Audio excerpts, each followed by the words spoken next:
وأشهد أن لا إله إلا الله وحده لا شريك له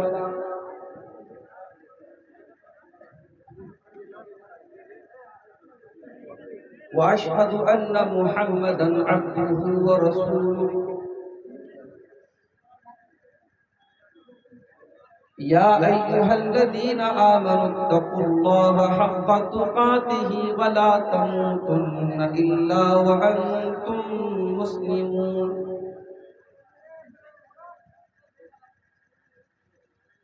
يا أيها الناس اتقوا ربكم الذي خلقكم من نفس واحدة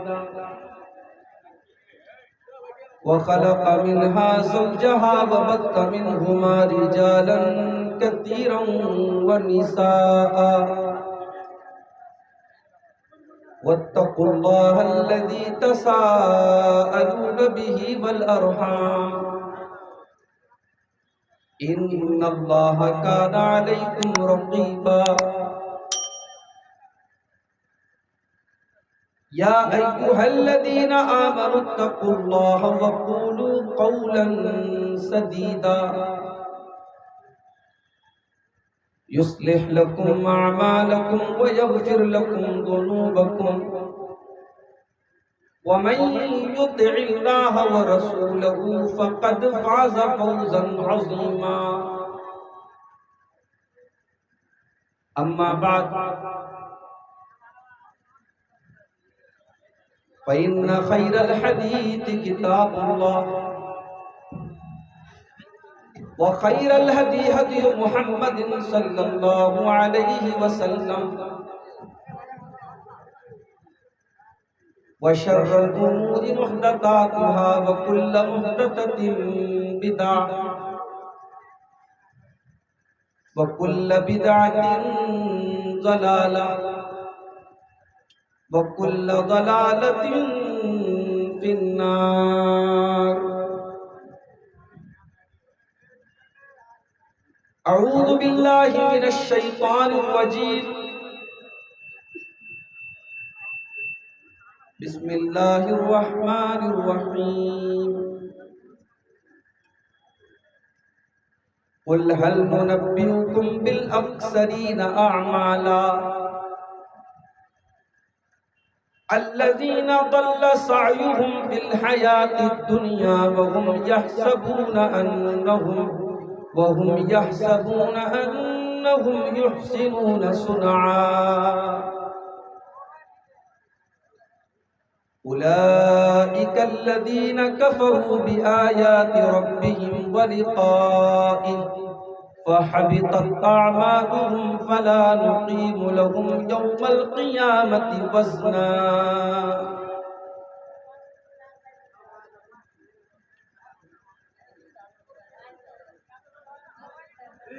وہ شہر محبت جہاں مصطفیٰ ہے وہیں گھر بنانے کو دل چاہتا ہے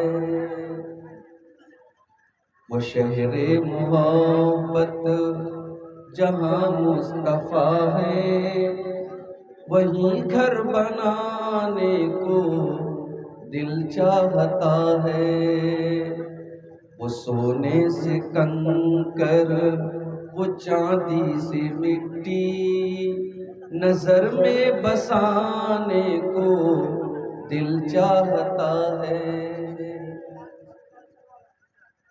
جو پوچھا نبی نے کہ کچھ گھر بھی چھوڑا تو صدیق اکبر کے ہونٹوں پہ آیا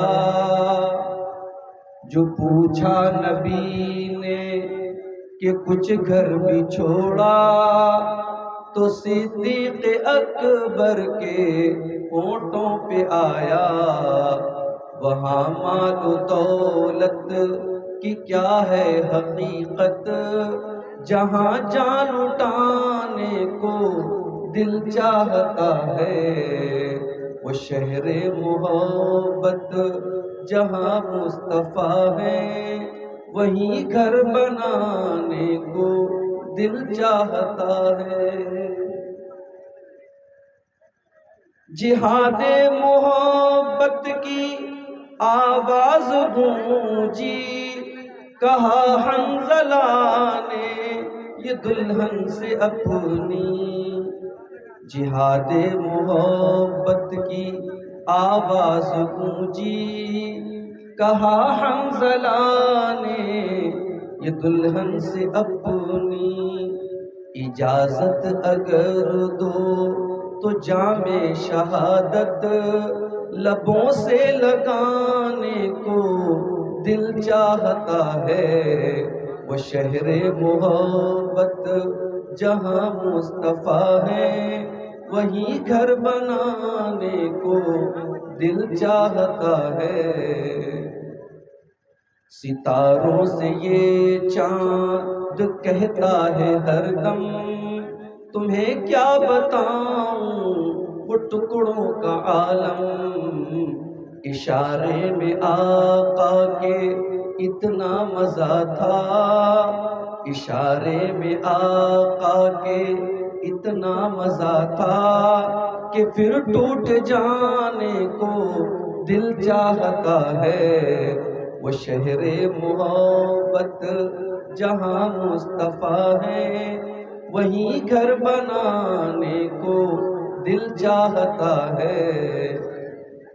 اور آخری شعر سماعت فرمائیں۔ جو دیکھا ہے حضور جمال رسالت تو طاہر عمر مصطفیٰ سے یہ بولے، جو دیکھا ہے حضور جمال رسالت تو طاہر عمر مصطفیٰ سے یہ بولے، بڑی آپ سے دشمنی تھی مگر اب، بڑی آپ سے دشمنی تھی مگر اب غلامی میں آنے کو دل چاہتا ہے، وہ شہر محبت جہاں مصطفیٰ ہے وہیں گھر بنانے کو دل چاہتا ہے، وہ سونے سے کنکر وہ چاندی سی مٹی نظر میں بسانے کو دل چاہتا ہے۔ صلی اللہ علیہ وسلم۔ محترم بزرگوں، نوجوان ساتھیوں،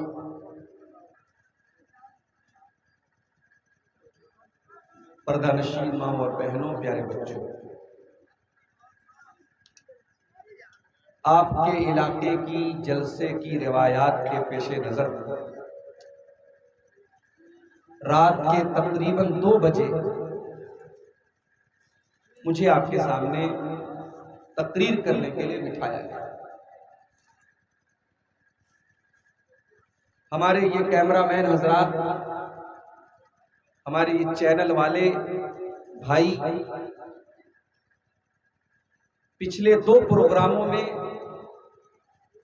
میں نے بڑی سختی سے منع کیا تھا اور کسی بھی چینل والے کو ریکارڈنگ کرنے کی اجازت نہیں تھی۔ آج یہ سارے چینل والے ریکارڈنگ کر رہے ہیں، مگر میں بہت صاف الفاظ میں ایک آخری وارننگ آپ کو دے دیتا ہوں کہ جن چینل والوں نے میری تقریر کے ساتھ کوئی بےہودہ، کوئی گندا فوٹو لگایا ہے، تھمبنیل لگایا ہے، وہ اپنی اس تھمبنیل کو چینج کر لیں یا ویڈیو کو ڈیلیٹ کر لیں، ورنہ آئندہ آپ ہی لوگوں کی ذمہ داری ہوگی کہ ان چینل والوں کو یہاں سے بائیکاٹ کریں بغیر کسی رعایت۔ آپ کو ان سارے ویڈیوز کو، ان سارے تھمبنیلز کو ڈیلیٹ کرنا ہوگا، اور آئندہ ایسا کوئی بھی، میں اپنی گارنٹی لینا چاہتا ہوں، اور علماء کی بات، اور علماء اس کے ذمہ دار ہوں گے، میری کسی تقریر یا کلپ کے ساتھ کسی چینل والے نے اگر کوئی گندی تصویر لگائی اور یہ پتہ لگ گیا کہ جلسے میں اس کا اسٹینڈ لگا ہے، فوراً اس کو وہاں سے ہٹایا جائے گا اور پرماننٹ اس کو بلاک کیا جائے گا۔ یہ بات آپ یاد رکھیے، آپ ریکارڈنگ کیجئے، مجھے کسی سے کوئی دشمنی نہیں ہے۔ آپ کی ریکارڈنگ کے ذریعے اگر آپ کا کوئی دنیاوی فائدہ ہو رہا ہے اور لوگوں کو دین کی دعوت مل رہی ہے تو اس میں کوئی حرج کی بات نہیں ہے۔ اللہ تعالی ہم سب کو قرآن و سنت کی باتوں کو پھیلانے کی اور سننے کی اور سنانے کی اور اس پر عمل کرنے کی توفیق عطا فرمائے، آمین۔ میرے بھائیوں، آج کی میری تقریر کا جو عنوان ہے بڑا اہم عنوان ہے۔ ہم اور آپ یہ جانتے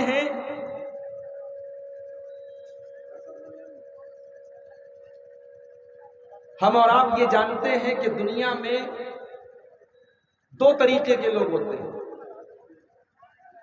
ایک وہ لوگ ہوتے ہیں جو محنت کرتے ہیں اور محنت کرنے کے بعد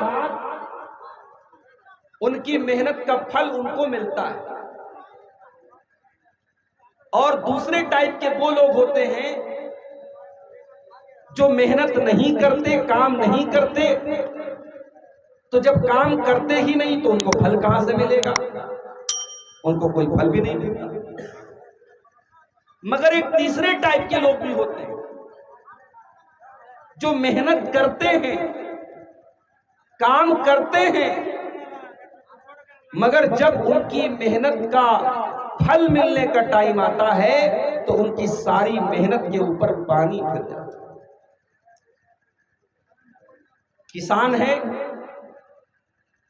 اپنی زمین کو تیار کرتا ہے، اس میں بیج ڈالتا ہے، زمین کے اندر جو بھی پروسیس ہے کھیتی کا وہ سارا پروسیس کرتا ہے، کھیتی میں پانی کی سینچائی کا پورا انتظام کرتا ہے، اور سارا انتظام اور ساری محنت کرنے کے بعد جب پیداوار کا ٹائم آتا ہے، جب اس کھیتی کو کاٹنے کا ٹائم آتا ہے، تب کیا ہوتا ہے؟ تب پتہ یہ چلتا ہے کہ کسان کو اس کی محنت کا کوئی پھل نہیں ملا، ساری کھیتی اس کی تباہ ہو گئی، ساری کھیتی اس کی برباد ہو گئی۔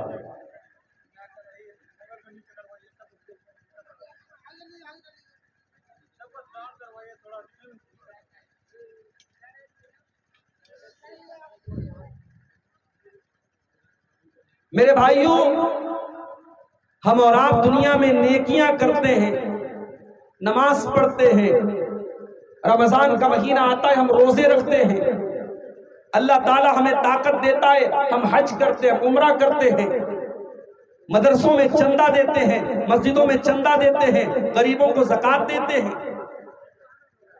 ذرا سوچو میرے بھائی، کل قیامت کے دن اللہ کی بارگاہ میں اگر اللہ تعالیٰ یہ فیصلہ سنا دے، میرے بندے جو تو نمازیں پڑھ کے آیا ہے، جو تو روزے رکھ کر کے آیا ہے، جو تو زکوٰۃ دے کر کے آیا ہے، جو تو نے چندہ دیا ہے، جو تو نے دان خیرات کیا ہے، میرے بندے تیری ساری نیکیاں اب تیرے نام اعمال میں نہیں لکھی جائیں گی، ان کو کاؤنٹ نہیں کیا جائے گا، ان کو شمار نہیں کیا جائے گا، تیری نیکیاں تیرے کام نہیں آئیں گی۔ سوچو وہ کتنا بڑا بد نصیب انسان ہو۔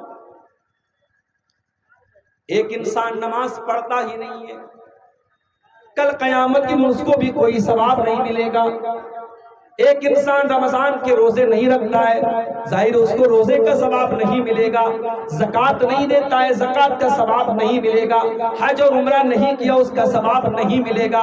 لیکن میرے بھائیوں، جس نے یہ سارے نیکی کے کام کیے اس کے باوجود اس کو اپنی نیکیوں کا ثواب نہ ملے، اس سے بڑا بد نصیب کون ہوگا؟ اس سے بڑا بد نصیب کون ہوگا؟ اللہ نے فرمایا قُلْ هَلْ نُنَبِّئُكُمْ بِالْأَخْسَرِينَ أَعْمَالًا الَّذِينَ ضَلَّ سَعْيُهُمْ فِي الْحَيَاةِ الدُّنْيَا وَهُمْ يَحْسَبُونَ أَنَّهُمْ يُحْسِنُونَ صُنْعًا۔ اے نبی آپ کہہ دیجئے، اے نبی آپ بتا دیجئے، سب سے زیادہ عمل کے اعتبار سے خسارہ اٹھانے والے، نقصان اٹھانے والے وہ لوگ ہیں جن کی ساری نیکیاں برباد ہو جائیں گی۔ وہ تو یہ سمجھتے رہے کہ ہم نیکی کے کام کر رہے ہیں، ہم اچھے کام کر رہے ہیں، مگر اللہ کی بارگاہ میں ان کی کسی نیکی کا ثواب ان کو نہیں ملے گا، ساری نیکیاں ان کی برباد ہو جائیں گی، اللہ کیا وہ زیرو ہو جائیں گے۔ ایسا کیوں ہوگا؟ اولئک الذین کفروا بآیات ربہم ولقائہ فحبطت اعمالہم، یہ وہ لوگ ہوں گے جنہوں نے اللہ کی آیتوں کا انکار کیا، جنہوں نے اللہ سے ملنے کا انکار کیا، اللہ نے ان کے عمل کو برباد کر دیا۔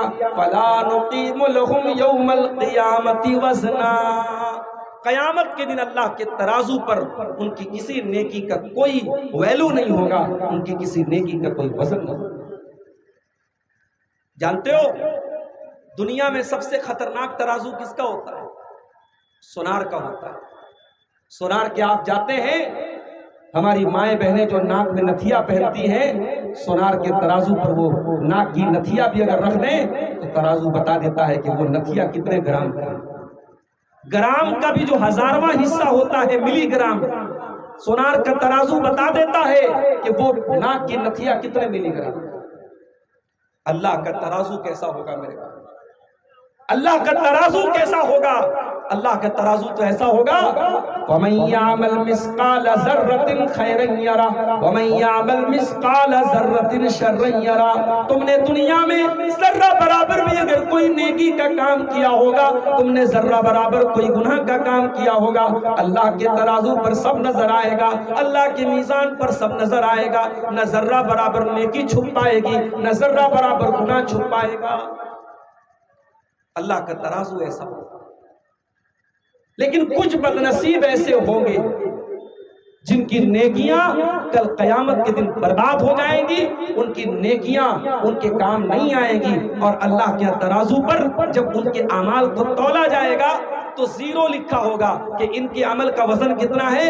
0 ہے، ان کے کسی عمل کا ان کو ثواب ملنے والا نہیں۔ اب آج کی میری تقریر کا جو ٹاپک ہے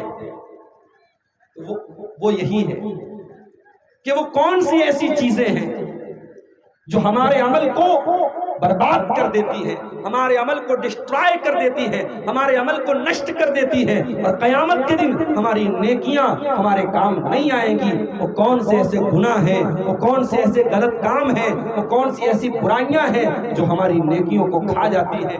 بڑا اہم ٹاپک ہے، مجھے معلوم ہے رات کے 2 بج رہے ہیں، آپ کو یہ ٹائم تقریر سننے سنانے کا نہیں ہے، یہ آرام کا وقت ہے، یہ سونے کا وقت ہے، مگر کچھ مجبوری آپ کی ہے، کچھ مجبوری میری ہے، کچھ مجبوری جلسے والوں کی ہے۔ مجھے 2 بجے رات میں بٹھایا گیا ہے۔ میں چاہتا ہوں جتنے لوگ پنڈال کے نیچے بیٹھے ہیں، اگر آپ غور سے آج کی تقریر سن کے جائیں گے، انشاءاللہ میں گارنٹی کے ساتھ کہتا ہوں، اب میں یہ تو نہیں کہتا کہ آپ کس سے کہانی لے کے جائیں گے، آپ کوئی چٹکلا اور لطیفہ لے کے جائیں گے، کچھ کام کی باتیں میں آپ کو دوں گا۔ اگر آپ غور سے پوری تقریر کو سنیں گے، چند ایسی باتیں آپ کے سامنے بیان کروں گا جو ہماری نیکیوں کو برباد کر دیتی ہیں، اور اگر ہم نے غور سے تقریر کو سن لیا اور ہم نے ان چیزوں سے اپنے آپ کو بچا لیا تو انشاءاللہ ہم دنیا اور آخرت دونوں میں کامیاب ہوں گے۔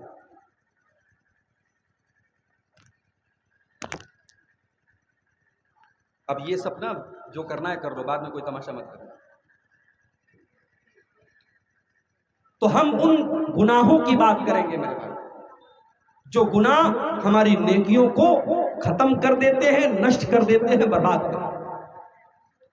اس میں سب سے پہلا جو گناہ ہے وہ کیا ہے؟ وہ شرک ہے۔ اگر انسان مشرک ہے، اگر اللہ کے ساتھ وہ کسی کو شریک کر رہا ہے، اللہ کے علاوہ کسی اور کے در پہ سر جھکا رہا ہے، اللہ کے علاوہ کسی اور سے ڈرتا ہے، کسی اور کے اوپر بھروسہ کرتا ہے، مشرک ہے کہ انسان حج کرتا رہے، وہ عمرہ کرتا رہے، وہ نماز پڑھتا رہے، وہ اللہ کیا اس کی نیکیوں کا کوئی مطلب نہیں۔ وَمَن يَكْفُرْ بِالْإِيمَانِ فَقَدْ حَبِطَ عَمَلُهُ وَهُوَ فِي الْآخِرَةِ لَمِنَ الْخَاسِرِينَ۔ جو انسان کافر ہو جائے، جو ایمان کا راستہ چھوڑ کر کے کفر کا راستہ اپنا لے، توحید کا راستہ چھوڑ کر کے شرک کا راستہ اپنا لے، اللہ فرماتا ہے وَمَن يَكْفُرْ بِالْإِيمَانِ فَقَدْ حَبِطَ عَمَلُهُ، اس کے تمام کے تمام اعمال برباد ہو جائیں گے، اس کی کوئی نیکی اس کے کام نہیں آئے گی، مشرک کا کوئی عمل اس کے کام آنے والا نہیں۔ اللہ تعالیٰ نے سورۃ الانعام کے اندر 18 نبیوں کا ذکر کیا، 18 پیغمبروں کا ذکر کیا، اور 18 نبیوں کا ذکر کرنے کے بعد اللہ نے فرمایا وَلَوْ أَشْرَكُوا لَحَبِطَ عَنْهُمْ مَا كَانُوا يَعْمَلُونَ، ہمارے 18 پیغمبر بھی اگر شرک کرتے، اگر یہ بھی شرک کرتے، اگر یہ اللہ کے ساتھ کسی اور کو ساجھی بناتے تو ان کی بھی نیکیاں برباد ہو جاتی۔ حالانکہ ہم جانتے ہیں اللہ کے نبیوں نے کبھی شرک نہیں کیا اور کر بھی نہیں سکتے، مگر اللہ تعالیٰ نے سمجھانے کے لیے کہ شرک کتنی خطرناک چیز ہے، اللہ نے فرمایا اگر ہمارے نبیوں نے بھی شرک کیا ہوتا تو ان کی نیکیاں برباد ہوتی۔ اور آگے بڑھیے، قرآن کا 24واں پارہ کھولیے، سورہ زمر میں اللہ فرماتا ہے وَلَقَدْ أُوحِيَ إِلَيْكَ وَإِلَى الَّذِينَ مِن قَبْلِكَ لَئِنْ أَشْرَكْتَ لَيَحْبَطَنَّ عَمَلُكَ وَلَتَكُونَنَّ مِنَ الْخَاسِرِينَ۔ اے نبی، اے میرے پیارے نبی، اے میرے پیارے حبیب، اگر آپ نے بھی شرک کر دیا ہم یہ نہیں دیکھیں گے کہ آپ ہمارے نبی ہیں، ہمارے آخری نبی ہیں، ہمارے محبوب نبی ہیں، ہمارے پیارے نبی ہیں۔ اے نبی اگر آپ نے بھی شرک کر دیا آپ کی ساری نیکیاں برباد ہو جائیں گی اور آپ بھی اللہ تعالیٰ کیا خسارہ اٹھانے والے، نقصان اٹھانے والوں میں سے ہو جائیں گے۔ اتنا خطرناک گناہ ہے شرک، اور آج کا مسلمان اس کو اپنے ناک کا میل سمجھتا ہے۔ کتنے مسلمان ہیں بڑے آرام سے، بڑے دھڑلے سے شرک کرتے ہیں۔ اللہ کا شکر ہے آپ کا علاقہ بہت حد تک سیف ہے شرک سے۔ آپ ہمارے یو پی میں چلے جائیں، ہر گلی میں، ہر نگر میں آپ کو کوئی نہ کوئی شرک کا اڈا مل جائے۔ بہار کے اندر ایک علاقہ ہے سہسرام، چلے جائیے گیا کے روٹ پر آپ کو مل جائے گا۔ سہسرام کے اندر بھی آپ کو، بہار کا شہر ہے مگر آپ کو ہر محلے میں 2-4 مزارات اور قبریں مل جائیں گی جہاں چادر چڑھائی جا رہی ہے اور لوگ وہاں جا کر کے سجدہ کریں گے۔ کبھی آپ اگر یہاں سے دلی جائیں گے، کٹیہار سے اگر آپ دلی کا سفر کریں گے اور آپ کی ٹرین اگر فیض آباد اور ایودھیا والے روٹ سے جا رہی ہوگی، راستے میں ایک اسٹیشن پڑتا ہے اکبر پور، آپ کو کچھ ایسے مسافر ملیں گے جو اکبر پور سے اتریں گے اور چڑھیں گے، ان کے ہاتھ میں پانی کے ڈرم ہوں گے، ان سے پوچھئے گا بھائی اس میں کیا بھرا ہوا ہے؟ وہ کہیں گے کچھوچا شریف کی مزار کا پانی بھرا ہوا ہے۔ مزار کو دھویا جاتا ہے، قبر کو دھویا جاتا ہے، اور وہ دھویا ہوا گندا پانی وہ پانی کے ڈرم میں بھر بھر کے لاتے ہیں اور یہ سمجھتے ہیں کہ اس سے ہمارے بیماروں کو شفا مل جائے گی اور اس سے ہمیں برکت ملے گی اور اس سے ہمیں فائدہ ملے گا۔ یہ آج کے مسلمان کا عقیدہ ہے میرا۔ کرناٹک میں گیا، وہاں ایک شہر ہے گلبرگہ، گلبرگہ میں بہت بڑا مزار ہے، جیسے اجمیر میں مزار ہے ان کا خواجہ معین الدین چشتی اجمیری کا جن کو غریب نواز کہا جاتا ہے، تو گلبرگہ میں ایک بہت بڑا مزار ہے خواجہ بندہ نواز کا، ان کو بندہ نواز کہا جاتا ہے۔ میرا پروگرام تھا گلبرگہ میں، لوگوں نے کہا مولانا آئیے آپ کو ذرا بندہ نواز کی درگاہ کی سیر کرا دیتے، میں نے کہا چلو بھائی ہم بھی دیکھ لیتے ہیں۔ گئے درگاہ کے اندر، قبر کے اندر۔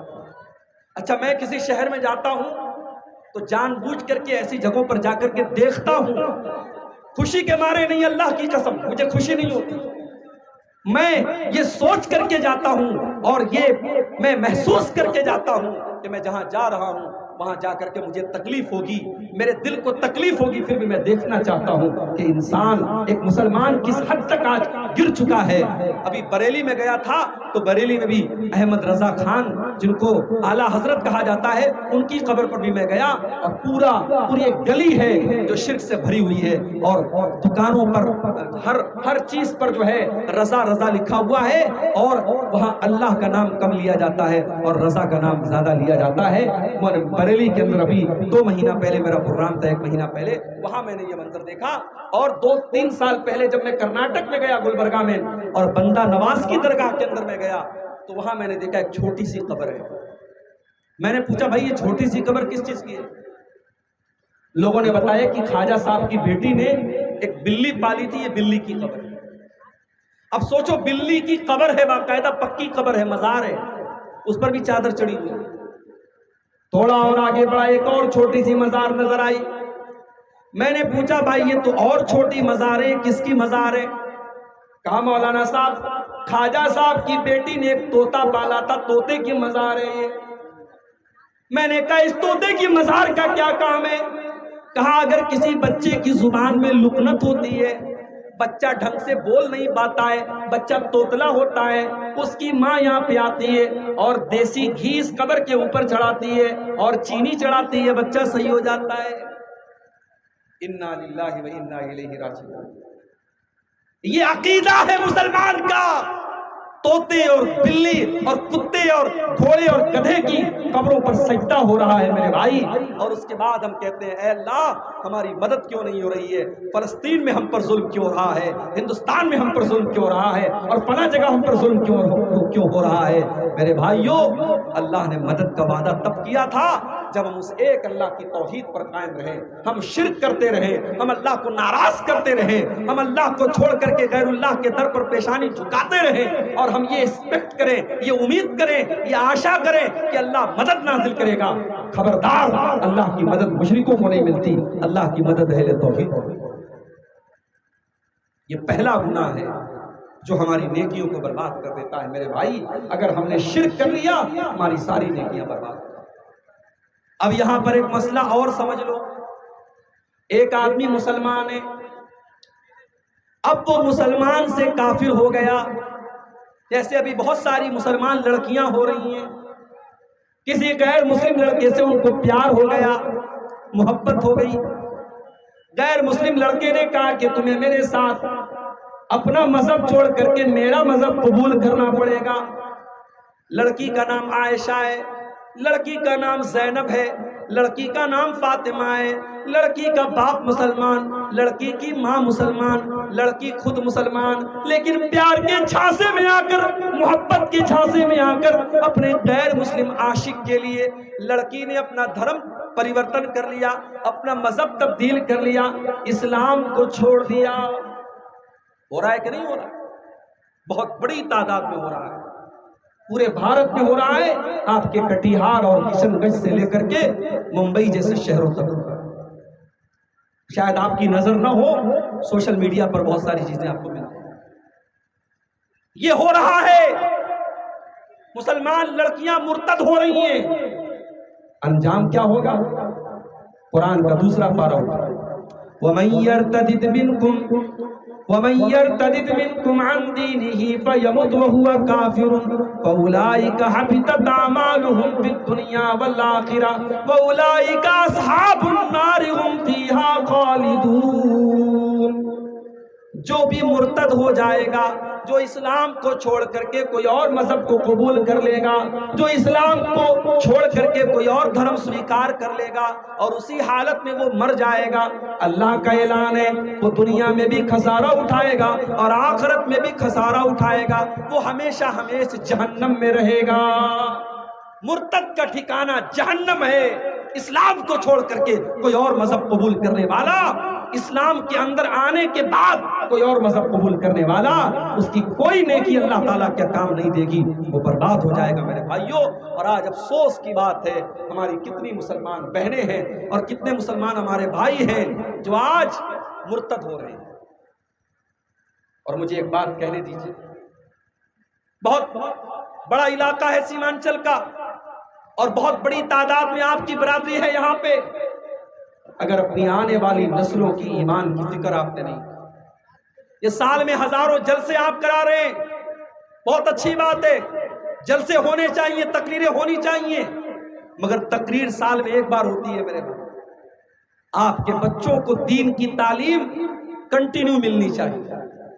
آپ کا بچہ، آپ کی بچی کانوینٹ اسکول میں پڑھ رہا ہے، آپ کی لڑکی کالج میں پڑھ رہی ہے، اسے دین کے نام پر کوئی معلومات نہیں ہے اور اسے کوئی دین کی بات بتانے والا نہیں، اس نے کبھی مدرسے کا منہ نہیں دیکھا، کبھی مولانا صاحب سے اس نے نہیں پڑھا، کبھی قرآن نہیں پڑھا، کبھی حدیث نہیں پڑھی۔ آپ کا وہ لڑکا اور لڑکی کل جب جوان ہوگا تو میڈیا کی وجہ سے، سوشل میڈیا کی وجہ سے، انٹرنیٹ کی وجہ سے دھیرے دھیرے اس کے دماغ کو دین سے دور کر دیا جائے گا، اللہ سے دور کر دیا جائے گا، اور اس بات کا ڈر ہے کہ آپ کی آنے والی نسلیں دین سے دور ہو جائیں گی۔ اس لیے اپنے بچوں کی فکر کرو، اپنی آنے والی نسلوں کی فکر کرو، اپنے بچوں کو توحید سکھاؤ، اپنے بچوں کو شرک سے بچاؤ۔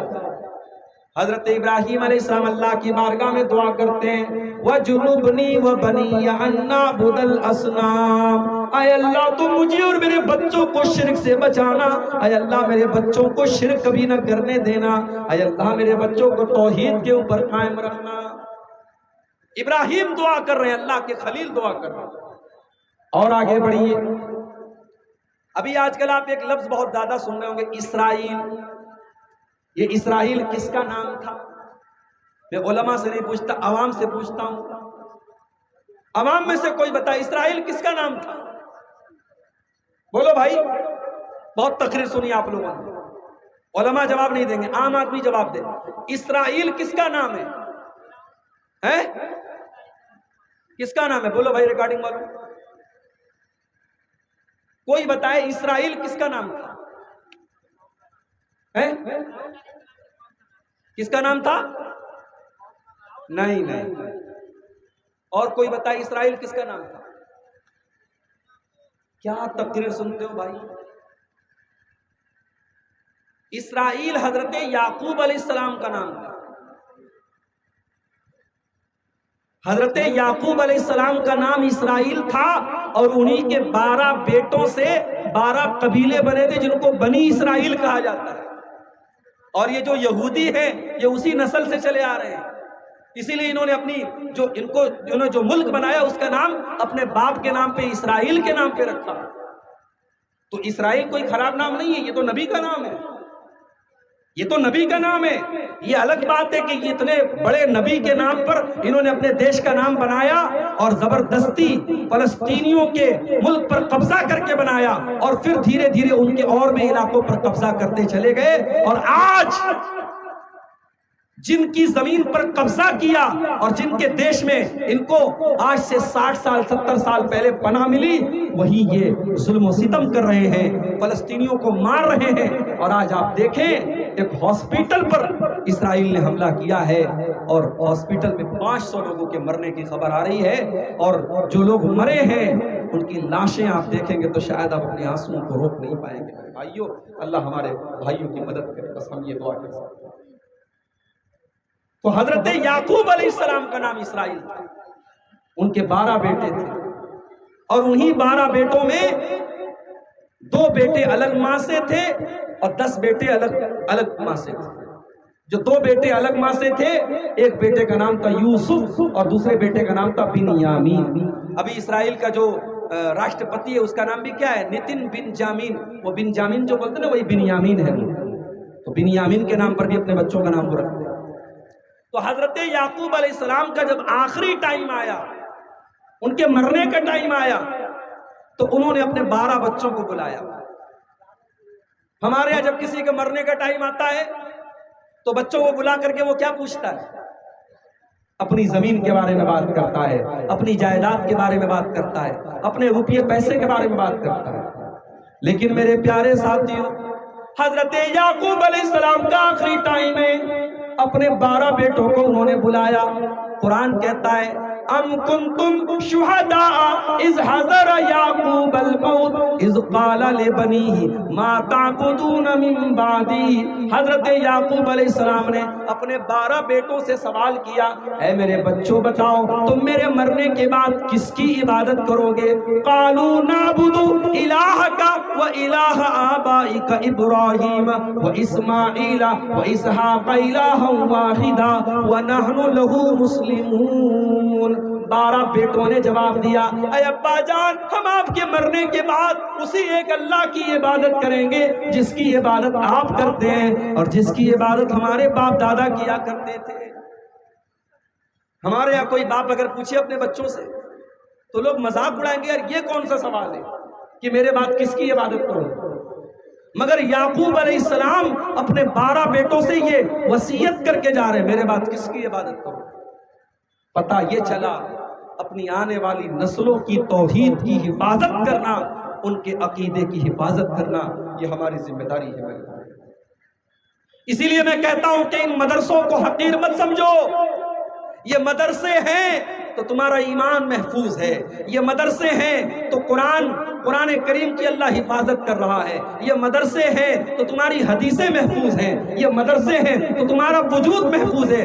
جس دن یہ رہے سہے مدرسے بھی ختم ہو گئے، اللہ کی قسم تمہیں ایمان اور اسلام بتانے والا کوئی نہیں بچا۔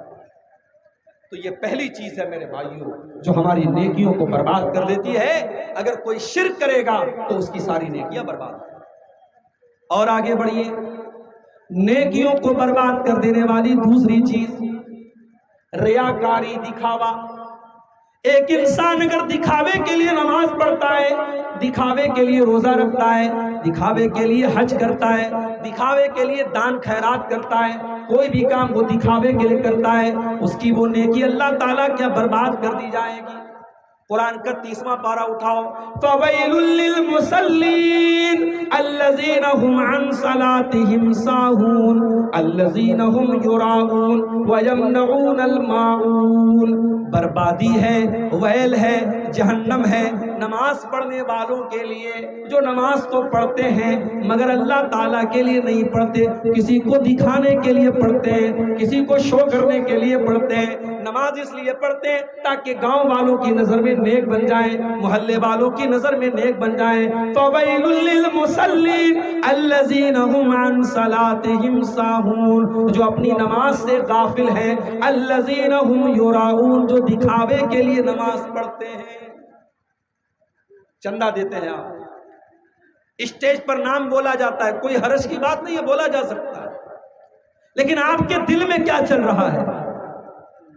اگر آپ کے دل میں یہ چل رہا ہے کہ مولوی صاحب میرے نام کا اعلان کریں، دنیا کو پتا چل جائے میں نے 1 لاکھ چندہ دیا، اللہ کو خوش کرنے کے بجائے پبلک کو خوش کرنے کی اگر نیت ہے تو کان کھول کر کے سن لو، آپ کا دان، آپ کا چندہ، آپ کی زکوٰۃ، آپ کی خیرات برباد ہو سکتی ہے، برباد ہو سکتی ہے۔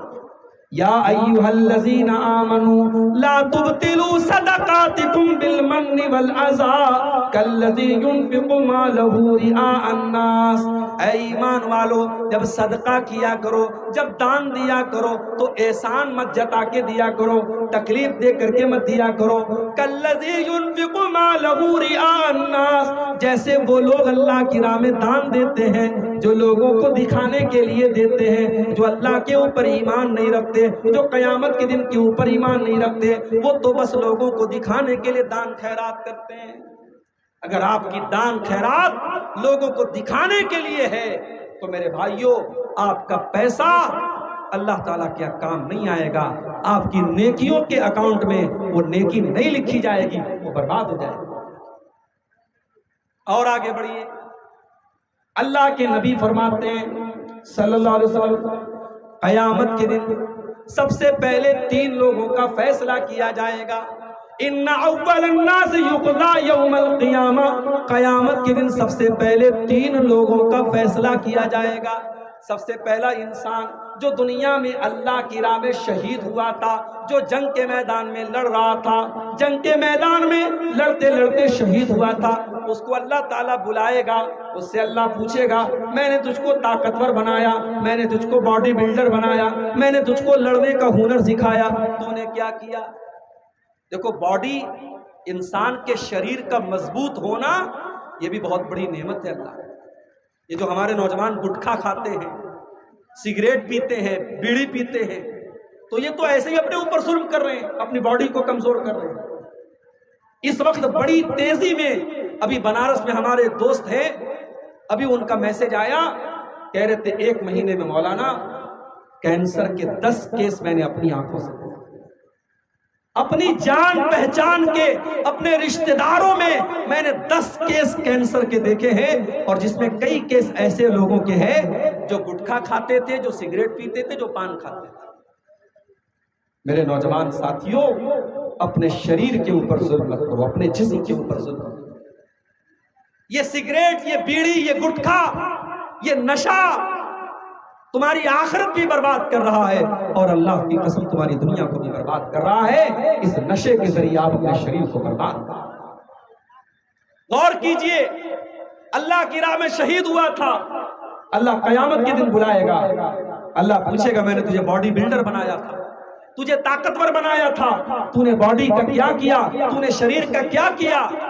بندہ کہے گا اے اللہ قاتلت فیکا، میں تیرے راستے میں لڑتا رہا، جنگ کرتا رہا، جہاد کرتا رہا، حتی استشہدت، تو یہاں تک کہ میں شہید کر دیا گیا۔ اے اللہ میں تیری راہ میں شہید کر دیا گیا۔ اللہ فرمائے گا تو جھوٹ بول رہا ہے، تو اس لیے لڑ رہا تھا تاکہ دنیا والے یہ کہیں کہ بڑا بہادر آدمی ہے، بڑا ویر آدمی ہے، بڑا زبردست آدمی ہے، تو دنیا کو دکھانے کے لیے لڑ رہا تھا۔ اس کے بعد اللہ کے نبی فرماتے ہیں اس کو چہرے کے بل گھسیٹ کر کے جہنم میں ڈال دیا جائے گا۔ غور کرو ریاکاری کا انجام کتنا خطرناک ہوتا ہے میرے بھائی۔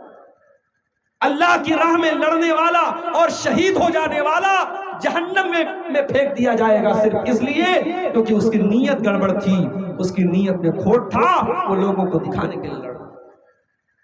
اس کے بعد دوسرے نمبر پر ایک آدمی آئے گا، یہ بہت بڑا عالم تھا، بہت بڑا مقرر تھا، بہت بڑا قرآن کا حافظ تھا۔ اللہ پوچھے گا میں نے تجھے قرآن کا عالم بنایا، میں نے تجھے قرآن کا ٹیچر بنایا، میں نے تجھ کو عالم بنایا، تو نے کیا کیا؟ بندہ کہے گا اے اللہ میں تیرے کتاب کو پڑھتا رہا، میں نے قرآن کو پڑھا اور پڑھایا، میں رات و دن قرآن کو پڑھتا رہا۔ اللہ فرمائے گا تو جھوٹ بول رہا ہے، تو قرآن کو اس لیے پڑھتا تھا تاکہ دنیا تجھے قاری کہے، تو اپنے علم کی شہرت چاہتا تھا، تو اس لیے قرآن پڑھتا تھا تاکہ تو فیمس ہو جائے، تو مشہور ہو جائے۔ اللہ، سوشل میڈیا کا دور ہے، شہرت کا فتنہ سب کو گھیرے ہوئے ہے میرے بھائیو، اللہ ہم سب کی حفاظت کرے۔ اللہ کے نبی کہہ رہے ہیں وہ عالم جو دنیا میں شہرت کے لیے علم حاصل کر رہا تھا اور شہرت کے لیے قرآن پڑھ رہا تھا، پڑھا رہا تھا، اس کو بھی اللہ تعالیٰ گھسیٹ کر کے جہنم میں ڈال۔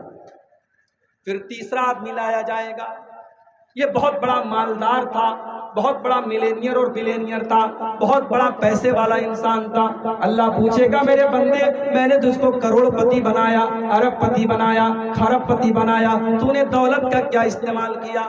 بندہ کہے گا اے اللہ میں دولت کو غریبوں میں بانٹتا رہا، چندہ دیتا رہا، مدرسے میں دیتا رہا، یتیموں کو دیتا رہا، غریبوں کو دیتا رہا۔ اے اللہ جہاں پر بھی پتا چلا کہ وہاں پیسہ دینے سے تو خوش ہوتا ہے، وہاں میں نے پیسہ خرچ کیا۔ اللہ فرمائے گا تو جھوٹ بول رہا ہے، تو نے پیسہ اس لیے نہیں دیا تاکہ اللہ راضی ہو جائے، تو نے پیسہ اس لیے دیا تاکہ دنیا والے کہے بڑا دان کرتا ہے، بڑا دینے والا ہے، بڑا سخی ہے، بڑا فیاض ہے۔ تو نے شہرت کے لیے دیا تھا۔ اور اس کے بعد اللہ کے نبی فرماتے ہیں اس انسان کو بھی گھسیٹ کر کے جہنم میں ڈال دیا۔ میرے بھائیوں ریاکاری سے بچو، کوئی بھی نیکی کرو اللہ کے لیے کرو، ریاکاری کے لیے مت کرو۔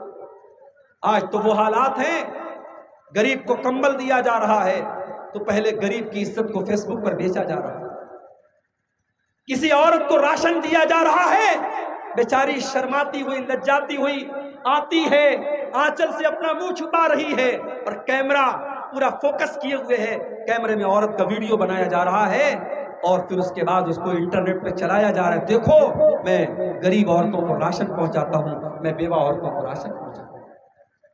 نہیں میرے بھائی، کسی غریب کی عزت اتارے بغیر بھی تو اس کی مدد ہو سکتی ہے، کسی غریب کی خودداری کو تکلیف پہنچائے بغیر بھی تو اس کی مدد ہو سکتی ہے۔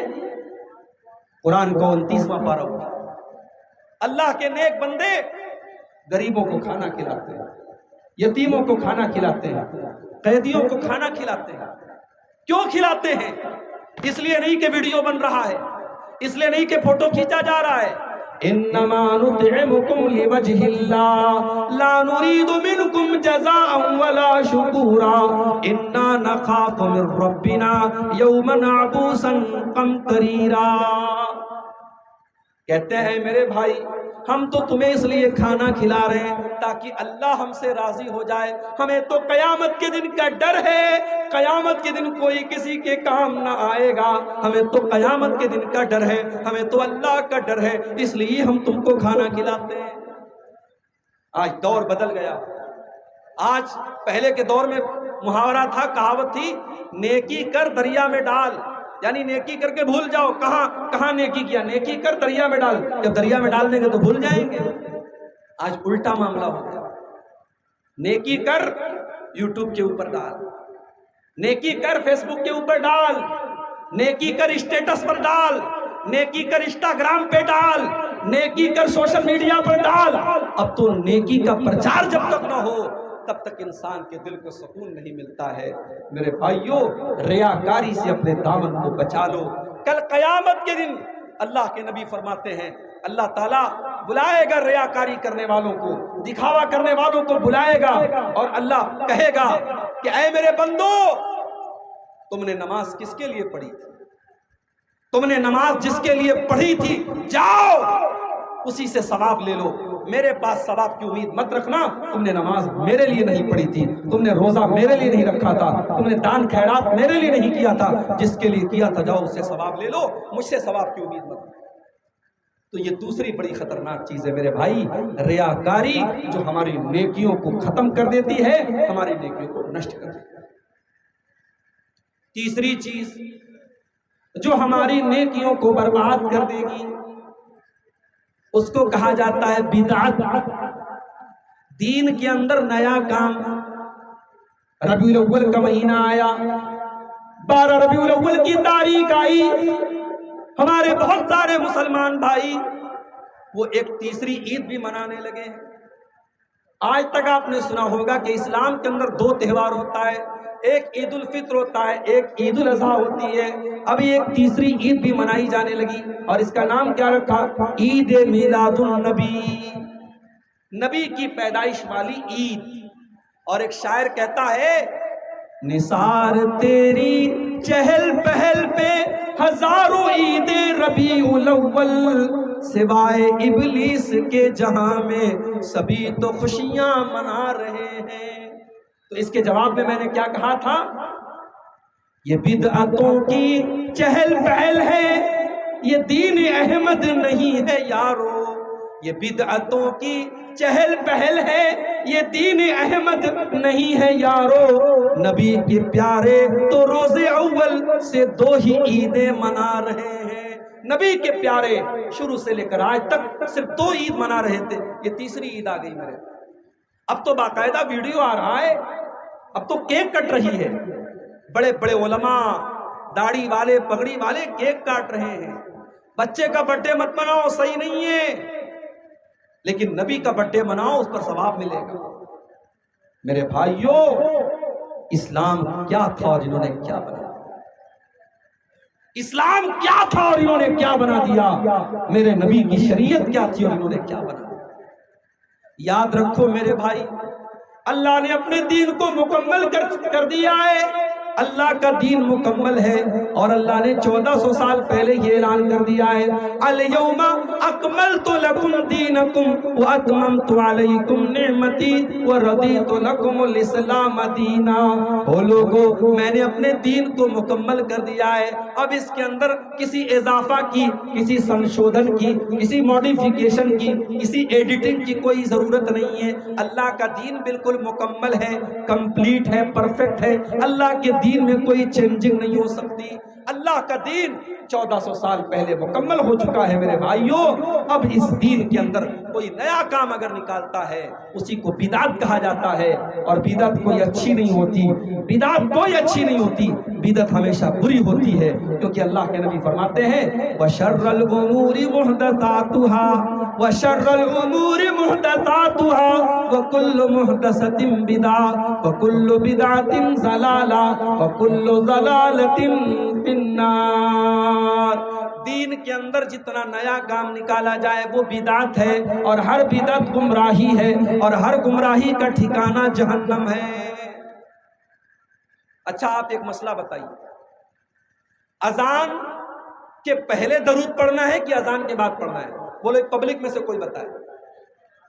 اذان کے بعد پڑھنا ہے, لیکن ہمارے کچھ بھائیوں کی بدھی الٹی ہے. ان کا مؤذن جب مائک پر جاتا ہے تو پہلے کھڑا ہو کے درود پڑھتا ہے, یا نبی الصلاۃ والسلام علیک یا رسول اللہ صلی اللہ علیہ وسلم, اس کے بعد کہتا اللہ اکبر, اللہ پورا اذان دیتا ہے. نبی نے کیا فرمایا؟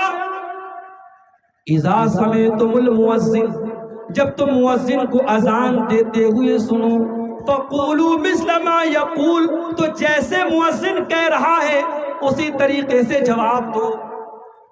اللہ اکبر کہا تو تم بھی اللہ اکبر کہو۔ اشہد ان لا الہ الا اللہ کہا تو تم بھی اشہد ان لا الہ الا اللہ کہو۔ اشہد ان محمد رسول اللہ کہا تو تم بھی اشہد ان محمد رسول اللہ کہو۔ حی علی الصلاۃ کہا تو تم لا حول ولا قوت الا باللہ کہو۔ حی علی الفلاح کہا تو تم لا حول ولا قوت الا باللہ کہو۔ پوری اذان کا جواب دو۔ اذان کا جواب دینے کے بعد ثم صلو علیہ، پھر تم میرے اوپر درود پڑھو۔ اور درود کیسا پڑھنا ہے؟ میڈ ان انڈیا نہیں، میڈ بائی نبی پڑھنا ہے، جو نبی نے بتایا ہے وہ درود پڑھنا ہے۔ میڈ ان انڈیا والا درود نہیں پڑھنا ہے۔ میڈ ان انڈیا والا کون سا درود ہے؟ الصلاۃ والسلام علیک یا رسول اللہ، یہ میڈ ان انڈیا والا ہے۔ اور نبی کا درود کون سا ہے؟ اللہم صلی علی محمد وعلی آل محمد کما صلیت علی ابراہیم وعلی آل ابراہیم انکا حمید مجید۔ اللہم بارک علی محمد وعلی آل محمد کما بارکت علی ابراہیم وعلی آل ابراہیم انکا حمید مجید۔ یہ درود پڑھو۔ اور درود پڑھنے کے بعد اللہ کے رسول فرماتے ہیں کہ میرے لیے اللہ تعالیٰ سے دعا مانگو، وسیلہ مانگو۔ وسیلہ کس چیز کا نام ہے؟ وسیلہ جنت میں ایک اعلیٰ مقام کا نام ہے جو اللہ تعالیٰ اپنے آخری نبی کو دے گا۔ اللہ کے نبی فرماتے ہیں کہ تم میرے لیے اللہ سے وسیلہ مانگو۔ تو ہم کیسے وسیلہ مانگیں گے؟ اللہم رب ہذہ الدعوۃ التامہ والصلاۃ القائمہ آت محمدا الوسیلۃ والفضیلۃ وابعثہ مقاما محمودا الذی وعدتہ۔ یہ دعا پڑھو، یہ دعا پڑھو۔ اور یہ دعا پڑھنے کے بعد اللہ کے نبی فرماتے ہیں جس نے اذان کا جواب دیا اور اس کے بعد میرے اوپر درود پڑھا اور اس کے بعد میرے لیے اللہ سے وسیلہ مانگا، حلت لہو شفاعتی یوم القیامہ، قیامت کے دن میں ضرور اس کی شفاعت کروں گا، اس کے لیے قیامت کے دن میری شفاعت واجب ہو گئی۔ مگر بدعت کا معاملہ کیا ہے؟ بدعت کرنے والے اس کا الٹا کر دیتے ہیں، اور آپ جا کے دیکھ لیجئے اذان کے پہلے درود پڑھا جائے۔ مجھے نہیں پتا آپ کے یہاں کیا ماحول ہے، ہمارے یہاں کچھ لوگوں نے یہ ماحول بنا دیا ہے، میت کو قبر میں دفنانے کے بعد وہی قبر پہ کھڑے ہو کر کے اذان دینے لگتے ہیں، اللہ اکبر اشہد ان لا الہ الا اللہ، پوری اذان دینے لگتے ہیں۔ پوچھا گیا بھائی ابھی تو تم نے مردے کو دفنایا ہے، یہ مردے کو دفنا کر کے تم اذان کیوں دے رہے ہو؟ تو جواب دیتے ہیں کہ بھائی صاحب جس کو ہم نے مردے کو دفنایا ہے ابھی قبر میں اس کو دفنا کر کے ہم فارغ ہوئے ہیں، اس سے قبر میں سوال و جواب کیا جا رہا ہے، ہم اس لیے اذان دے رہے ہیں تاکہ شیطان بھاگ جائے اور شیطان اس کو بہکانے نہ پائے، اس لیے ہم قبر کے پاس کھڑے ہو کر کے اذان دیتے ہیں۔ میں نے کہا بھائی بات بالکل صحیح ہے، اذان دینے سے شیطان بھاگ جاتا ہے، بالکل صحیح بات ہے، مگر قبر کے اندر شیطان نہیں پہنچ سکتا، شیطان قبر کے اندر نہیں پہنچ سکتا، اور اگر پہنچ بھی جائے تو اس کو بھگانے کے لیے اذان دینے کا ثبوت ہمیں نہیں ملتا ہے۔ تو بدعت کرنے والا ایسے ہی لاجک لگا لگا کر کے دین کے اندر نئے نئے کام نکالتا ہے، اور یاد رکھو میرے بھائی بدعتی کا کوئی عمل قیامت کے دن اس کے کام آنے والا نہیں ہے۔ میں ایک مثال دیتا ہوں، یہ نوٹ بندی کس سن میں ہوئی تھی؟ نوٹ بندی کس سن میں ہوئی؟ بھائی 2008 میں نہیں، 19 میں نا، 16 میں 2016 میں نوٹ بندی ہوئی تھی، اور اتفاق سے جس دن نوٹ بندی ہوئی تھی میرا پروگرام تھا کشن گنج۔ اب بھائی وہ 1000 کے اور 500 کے جو پرانے والے نوٹ تھے وہ چل رہے، اب مودی جی نے اعلان کر دیا بھائی صاحب پرانے نوٹ سب بیکار ہو گئے، نوٹ بندی کا اعلان کر دیا، کہا کہ اب پرانے جتنے نوٹ ہیں ردی کے ٹکڑے بن گئے۔ اب آپ ایمانداری سے بتاؤ یہ جو نیا والا نوٹ ہے 500 والا، اگر آپ کمپیریزن کرو تو پرانا والا نوٹ زیادہ اچھا لگ رہا، پرانے والے نوٹ کا کاغذ بھی زیادہ اچھا تھا، نئے والے نوٹ کا کاغذ بھی کمزور ہے، کلر بھی اتر جاتا ہے جلدی سے، مگر اگر انڈین گورنمنٹ نے یہ اعلان کر دیا کہ اب پرانا نوٹ نہیں چلے گا، تو آج آپ کے پاس 1 کروڑ روپیہ بھی اگر پرانے نوٹ والا ہے، آپ اس کو مارکیٹ میں لے کے جائیں گے، 100 روپے کی چیز بھی آپ کو نہیں ملے گی۔ 1 کروڑ روپے کا بھی نوٹ ہے، اس کی کوئی ویلیو نہیں ہے۔ یہی معاملہ میرے بھائیوں دین کا ہے۔ دین کے اندر جس عمل کے اوپر جناب محمد رسول اللہ صلی اللہ علیہ وسلم کی مہر لگی ہے، وہی عمل اللہ تعالیٰ کیا قبول ہوگا، اور اگر اس عمل کے اوپر اللہ کے نبی کی مہر نہیں لگی ہے تو وہ عمل دیکھنے میں چاہے جتنا بھی اچھا کیوں نہ لگ رہا ہو، اللہ تعالیٰ کے اس عمل کی کوئی ویلیو نہیں۔ ہم جمعہ کی نماز پڑھتے ہیں، جمعہ کی نماز میں امام صاحب دوسری رکعت میں سورہ غاشیہ پڑھتے ہیں، حل اتاک حدیث الغاشیہ وجوہ یومئذ خاشیہ عاملۃ ناصبہ تصلی نارا حامیہ۔ او لوگو، قیامت کے دن کچھ لوگ آئیں گے، عاملۃ ناصبہ، جو عمل کر کر کے تھک گئے ہوں گے، بہت عمل کیا ہوگا، بہت نماز پڑھی ہوگی، بہت روزہ رکھا ہوگا، عاملۃ ناصبہ، عمل کر کر کے وہ تھک چکے ہوں گے، تصلی نارا حامیہ، لیکن وہ بھڑکتی ہوئی جہنم کی آگ میں ڈالے جائیں گے۔ تو بدعتی کا انجام بہت برا ہے میرے بھائی، اس لیے اپنے آپ کو بدعت سے بچاؤ، دین کے اندر وہی کام کرو جس کام کے اوپر اللہ کی اور اس کے رسول کی مہر لگی ہو، اس کے علاوہ کوئی کام کرو۔ اور آگے پڑھو، ہماری نیکیوں کو برباد کر دینے والی چوتھی چیز، اگر ہم نماز کی پابندی نہیں کرتے، نماز کو چھوڑ دیتے ہیں، رات بھر آپ نے جلسہ سنا، صبح فجر کی اذان ہو رہی ہے، الصلاۃ خیر من النوم کی صدائیں بلند ہو رہی ہیں، اور آپ آرام سے سوئے پڑے ہیں، آپ نے فجر کی نماز چھوڑ دی۔ یاد رکھو میرے بھائی، نماز کا چھوڑنا بھی یہ بہت بڑا گناہ ہے، اور اس سے بھی ہماری نیکیاں برباد ہو جائیں گی۔ اللہ کے نبی فرماتے ہیں، اول ما یحاسب بہ العبد یوم القیامۃ صلاۃ، قیامت کے دن بندے سے پہلا حساب اس کی نماز کے بارے میں کیا جائے گا۔ فَإِن صَلُحَتْ، اگر نماز کا معاملہ صحیح ہے، اگر نماز صحیح ہے تو سارا عمل صحیح ہے، اور اگر نماز کا معاملہ گڑبڑ ہے تو سارا معاملہ گڑبڑ ہے۔ اور ایک اور حدیث میں اللہ کے نبی نے فرمایا، مَن تَرَكَ صَلَاةَ الْعَصْرِ فَقَدْ حَبِطَ عَمَلُهُ، جس نے عصر کی نماز جان بوجھ کر کے چھوڑ دی، اس کا عمل برباد ہو جائے گا۔ جب ایک ٹائم کی نماز جان بوجھ کر کے چھوڑنے والے کا عمل برباد ہو جائے گا۔ ہمارے کتنے بھائی ایسے ہیں جو ایک ٹائم کی بھی نماز نہیں پڑھتے، جن کی زندگی میں نماز کے لیے کوئی مقام نہیں ہے۔ میرے بھائیوں، سوچو ان کا کیا۔ شیخ عبدالعزیز ابن باز سے پوچھا گیا، بیوی نماز پڑھتی ہے، شوہر نماز نہیں پڑھتا، بیوی نماز پڑھتی ہے، شوہر نماز نہیں پڑھتا، ایک ٹائم کی نماز نہیں پڑھتا، شوہر کا انجام کیا ہوگا؟ شیخ ابن باز کا فتویٰ موجود ہے، جائیے انٹرنیٹ پر آپ بھی دیکھ لیجئے۔ شیخ ابن باز کہتے ہیں، اگر بیوی نمازی ہے اور شوہر بے نمازی ہے تو نکاح ختم کر دیا جائے گا، نکاح ختم کر دیا جائے گا، اور اس مسلمان عورت کو اس بے نمازی کے ساتھ نہیں رکھا جائے گا، کیونکہ نماز نہ پڑھنے والا کافر ہے، نماز کو جان بوجھ کر کے چھوڑنے والا کافر ہے۔ یہ سعودی عرب کے بہت بڑے مفتی کا فتویٰ ہے۔ چلو ٹھیک ہے، ہم اتنی سخت بات نہیں کہتے، ہم کہتے ہیں نماز چھوڑنے والا کافر نہیں ہے اگر وہ نماز کو فرض مانتا ہے، نماز کو ضروری مانتا ہے، اگر لاپرواہی کی وجہ سے وہ نماز نہیں پڑھتا ہے، کافر تو نہیں ہے، مگر میرے بھائیوں گنہگار تو ہے، اور بہت بڑا گنہگار ہے۔ اور آج افسوس کی بات یہ ہے، ہم دعویٰ یہ کرتے ہیں کہ ہم نبی کے چاہنے والے ہیں، ہم نبی سے محبت کرنے والے ہیں، نبی کے لیے جان دے دیں گے۔ ارے تم کیا نبی کے لیے جان دو گے؟ تم کیا نبی سے محبت کرو گے؟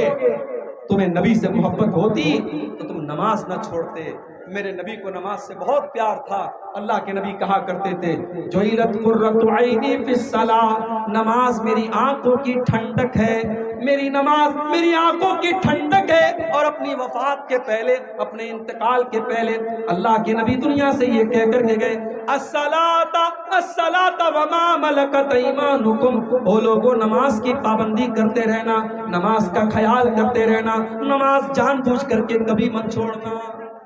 تو نماز چھوڑنے والا بھی بہت بڑا گنہگار ہے اور وہ اپنی نیکیوں کو خطرے میں ڈال رہا ہے، اس بات کا ڈر ہے کہ اس کی نیکیاں برباد ہو جائیں۔ اور آگے بڑھیے، 11 چیزیں میں بیان کر کے بات ختم کر دوں گا، ابھی 4 چیزیں ہوئی ہیں۔ نمبر 5 ہماری نیکیوں کو برباد کر دینے والی 5ویں چیز، حقوق العباد میں کوتاہی۔ اگر آپ نے کسی کا حق مارا ہوگا، کسی کی زمین پر ناجائز قبضہ کیا ہوگا، کسی کا مال ناجائز طریقے سے ہڑپ لیا ہوگا، اللہ کے نبی فرماتے ہیں کہ میری امت میں سب سے غریب آدمی، سب سے فقیر آدمی، سب سے مفلس آدمی وہ ہوگا جو قیامت کے دن نماز لے کر کے آئے گا، روزہ لے کر کے آئے گا، زکوٰۃ لے کر کے آئے گا، حج لے کر کے آئے گا، بہت ساری نیکیاں لے کر کے آئے گا۔ وَيَأْتِي قَدْ شَتَمَ هَذَا وَقَذَفَ هَذَا وَأَكَلَ مَالَ هَذَا، لیکن کسی کو گالی دی ہوگی، کسی کا حق مارا ہوگا، کسی کا مال ہڑپا ہوگا، کسی کی زمین پر قبضہ کیا ہوگا، اس کی ساری نیکیاں اس کے ان تمام حقداروں کو دے دی جائے گی جن کا اس نے حق مارا تھا، اور جب اس کی نیکیاں ختم ہو جائیں گی، اللہ کے نبی فرماتے ہیں حقداروں کے گناہ اس کے اوپر لاد دیے جائیں گے، اور جو دنیا سے نیکی لے کر کے گیا تھا اس کے اوپر دوسروں کے گناہ لاد دیے جائیں گے اور وہ جہنم کے اندر پھینک دیا جائے گا۔ میرے بھائیوں، بڑا خطرناک مسئلہ ہے حقوق العباد کا۔ کسی کا حق مت مارنا، کسی کا حق مت مارنا۔ دنیا کی عدالت میں ہو سکتا ہے آپ کیس جیت جائیں، وکیل کو خرید لیں، جج کو خرید لیں، پولیس والوں کو خرید لیں، ہو سکتا ہے دنیا میں آپ بے ایمانی کر لیں، مگر کان کھول کر کے سن لو، اللہ کی عدالت میں کوئی بے ایمانی نہیں کر سکتا، اللہ کی عدالت میں کوئی رشوت نہیں چلے گی، اللہ کے فرشتے رشوت نہیں لیتے۔ اللہ کے نبی فرماتے ہیں من کانت عنده مظلمۃ لاخی، اگر اپنے بھائی پر ظلم کیا ہے تو دنیا میں اس سے چھٹکارا پالو، ورنہ آخرت کی کرنسی روپیہ پیسہ نہیں ہوگی، آخرت کی کرنسی تمہاری نیکیاں اور تمہارے گناہ ہوں گے۔ اگر تم نے دنیا والوں کا حق مارا ہوگا، تمہاری نیکیاں ان کو دے دی جائیں گی اور ان کے گناہ تمہارے اوپر لاد دیے جائیں گے۔ اس لیے میرے بھائیوں، حقوق العباد کے معاملے میں بہت ہوشیار ہے۔ آج بھائی بھائی کا حق مار رہا ہے، آج کتنے باپ ہیں اپنی اولاد کا حق مار رہے ہیں، کتنے باپ ہیں اپنی بیٹیوں کو، کتنے بھائی ہیں اپنی بہنوں کو جائیداد میں، وراثت میں محروم کر دیتے ہیں، ساری جائیداد بیٹوں کے نام لکھ دیتے ہیں تاکہ بیٹی وارث نہ ہو جائے۔ کتنے بھائی ہیں اپنی بہنوں کا حصہ اور حق کھا جاتے ہیں۔ میرے بھائیوں، یاد رکھو حقوق العباد کا معاملہ بہت خطرناک ہے۔ اگر آپ نے کسی کا حق مارا ہوگا، کل قیامت کے دن آپ کو جواب دینا پڑے گا اور آپ کی نیکیاں برباد ہو جائیں گی اور آپ کے ذمے اس انسان کے گناہ ڈال دیں گے۔ 5 چیزیں ہو گئی۔ نمبر 6، شراب پینا، یہ بھی بہت بڑا گناہ ہے۔ شراب پینے والے کی نماز بھی قبول نہیں ہوتی ہے۔ اللہ کے نبی فرماتے ہیں من شرب الخمر لا تقبل له صلاۃ 40 صباحا، جو شراب پیتا ہے اس کی 40 دن کی نماز قبول نہیں ہوگی۔ شراب پینے والے کی 40 دن تک کی نماز قبول نہیں ہوگی جب تک وہ اللہ تعالیٰ سے سچی توبہ نہ کر لے، اس کی 40 دن تک کی نماز قبول نہیں ہوگی۔ اتنا بڑا گناہ ہے شراب پینا۔ آج مسلمان بڑے شوق سے شراب پی رہا ہے۔ شراب کے اڈوں پہ چلے جاؤ، آپ کو مسلمان زیادہ نظر آ جائیں گے۔ میرے بھائیوں، شراب سے بچو، نشے سے بچو۔ یہ نشہ آپ کی نمازوں کے لیے، آپ کی عبادت کے لیے بہت گھاتک ہے۔ شرابی کی 40 دن تک کی نماز قبول نہیں۔ اور جب انسان شراب پیتا ہے، جب نشے کی حالت میں ہوتا ہے، وہ اپنی ماں کو ماں نہیں سمجھتا، اپنی بہن کو بہن نہیں سمجھتا، وہ اپنی ماں کے ساتھ کیا کر دے، بہن کے ساتھ کیا کر دے، کوئی گارنٹی نہیں ہے۔ اسی لیے حضرت عثمان غنی کہتے ہیں کہ الخمر ام الخبائث، شراب تمام گندگیوں کی جڑ ہے، تمام برائیوں کی ماں ہے، اس لیے شراب سے تو یہ 6ٹھی چیز ہے کہ ہم شراب سے۔ 7ویں چیز، ہماری نیکیوں کو نشٹ کر دینے والی، ہماری نیکیوں کو برباد کر دینے والی، ہماری نیکیوں کو ختم کر دینے والی 7ویں چیز، بیوی کا شوہر کا حق ادا نہ کرنا۔ شادی ہو گئی، اب بیوی شوہر کا حق ادا نہیں کر رہی ہے، اس کا انجام کیا ہوگا؟ آئیے میں حدیث آپ کو سنا دیتا ہوں۔ اللہ کے نبی فرماتے ہیں سلاست لا يقبل اللہ صلاتہم، تین لوگ ایسے ہیں جن کی نماز اللہ تعالیٰ قبول نہیں کرتا ہے۔ ان کی نماز ان کے سر کے اوپر نہیں جاتی ہے، اللہ تعالیٰ کیا ان کی نماز نہیں جاتی ہے، ان کی نماز نیچے ہی رہ جاتی ہے، آسمان پر نہیں جاتی ہے۔ تین ایسے بد نصیب لوگ ہیں۔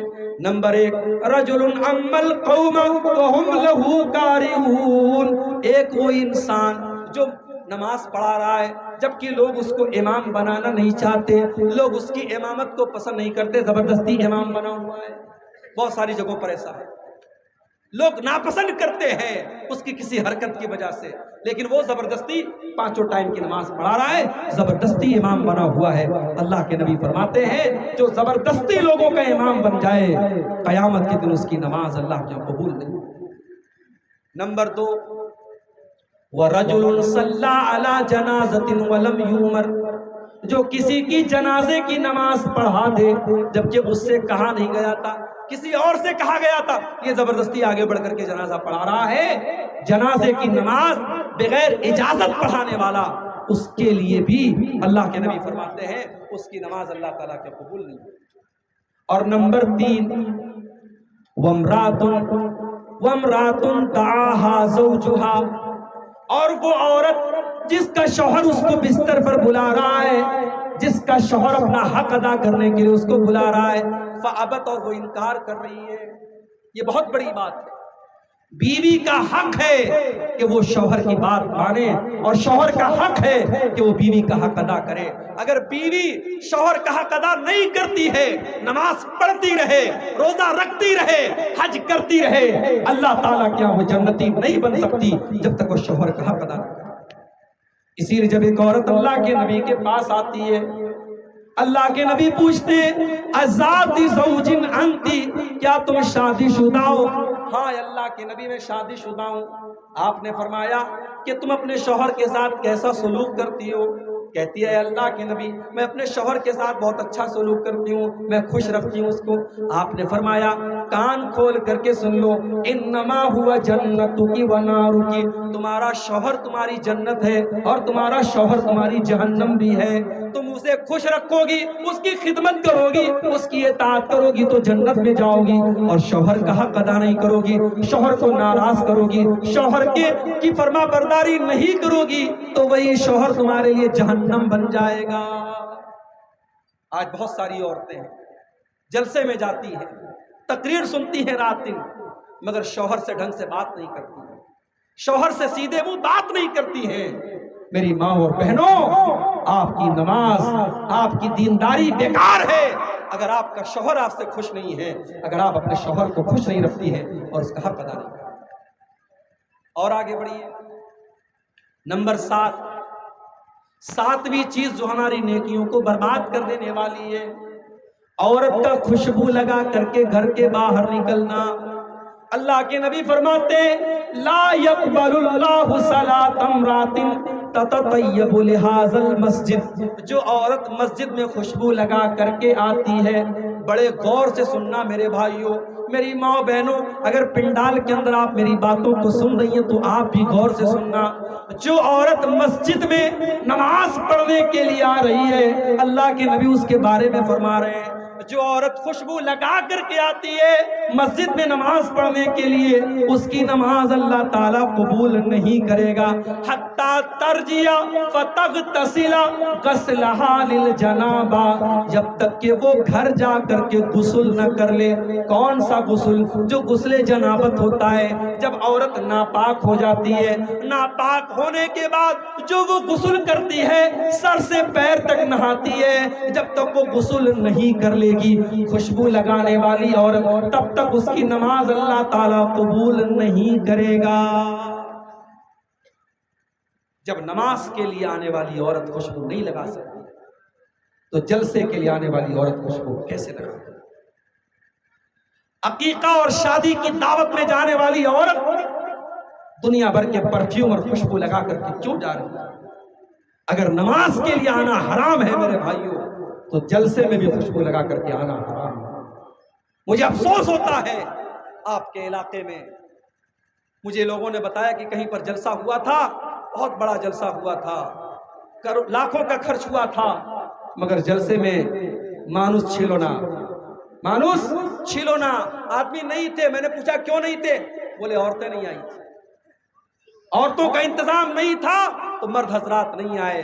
پتہ یہ لگا کہ جلسے میں مردوں کی اور نوجوانوں کی ایک بڑی تعداد اس لیے آ رہی ہے کیونکہ عورتوں کا جمگٹ ہوتا ہے، جوان لڑکیاں ہیں، خوبصورت کپڑے پہن کر کے، سج کر کے، سور کر کے، جویلری وغیرہ پہن کر کے اور میک اپ کر کے آ رہی ہیں، اور دکانیں لگی ہیں، سڑکوں پر نوجوان لڑکے بھی ٹہل رہے ہیں، لڑکیاں بھی ٹہل رہی ہیں۔ میرے بھائیوں، یہ منظر بڑا نامناسب ہے، یہ چیز بڑی نامناسب ہے۔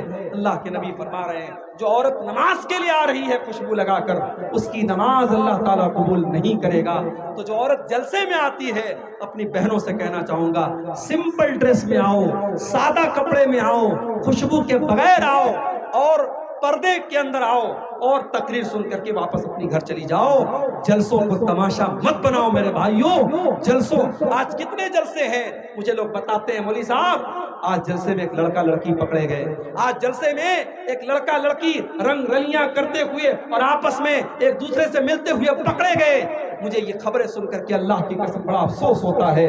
یہ جلسہ ہے میرے بھائی، یہ دین کا پروگرام ہے، اور آج آپ کے سیمانچل میں ان جلسوں کی کیا شکل بنا دی گئی، ہمیں اس پر بھی غور کرنا چاہیے، ہمیں اپنے جلسوں کی بھی اصلاح کرنی چاہیے۔ ہم اپنے گھر کی عورتوں کو اگر جلسے میں لاتے ہیں تو سختی کر کے لائیں کہ دیکھو جلسے میں جانا ہے مگر سمپل طریقے سے جانا ہے۔ اپنی جوان لڑکیوں کو آپ تاکید کر دیں، دیکھو ہمیں سادہ طریقے سے جانا ہے، سج کر کے، سنور کر کے، میک اپ کر کے، خوشبو لگا کر کے نہیں جانا ہے۔ جب مسجد میں نماز پڑھنے کے لیے جانا حرام ہے تو جلسے میں بھی سج سنور کر کے آنا کسی عورت کے لیے جائز نہیں ہے۔ اور آگے بڑھیں تو خوشبو لگا کر جو عورت آتی ہے اس کا معاملہ بھی آپ نے سن لیا۔ اسی طریقے سے میرے بھائیوں، نیکیوں کو برباد کر دینے والی ایک اور چیز ہے، اور وہ چیز یہ ہے کہ انسان اکیلے میں، تنہائی میں، جہاں کوئی دیکھنے والا نہ ہو، وہاں وہ گناہ کا کام کرے، وہ ناجائز کام کرے، وہ حرام کام کرے۔ اکیلے اور تنہائی میں کیے جانے والے گناہ بھی انسان کی نیکیوں کو برباد کر دیتے ہیں۔ اور میں جو حدیث سنانے جا رہا ہوں، آپ اس حدیث کو بڑے غور سے سنیے گا۔ اور آپ کے ہاتھوں میں موبائل ہے، آپ سب کے ہاتھوں میں موبائل ہے، میں جانتا ہوں آج 3 سال کے بچے سے لے کر 70 سال کے بوڑھے کے ہاتھ میں موبائل اور اسمارٹ فون ہے۔ موبائل چلانے والا اس حدیث کو غور سے سنیں، موبائل چلانے والی ہماری نوجوان بہنیں، ہماری قوم کی لڑکیاں بھی اس حدیث کو غور سے سنیں، ہمارے نوجوان بھائی بھی سنیں۔ حدیث کے راوی کون ہے؟ حضرت ثوبان رضی اللہ عنہ۔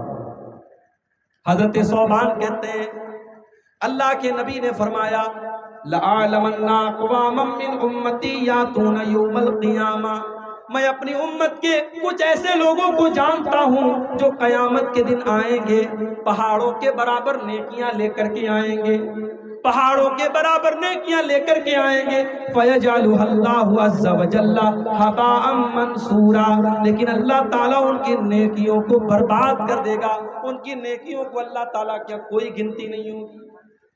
صحابہ نے پوچھا اے اللہ کے نبی، وہ کون سے بدنصیب لوگ ہوں گے جو پہاڑوں کے برابر نیکیاں لے کر کے آئیں گے مگر ان کی نیکیاں برباد ہو جائیں گی؟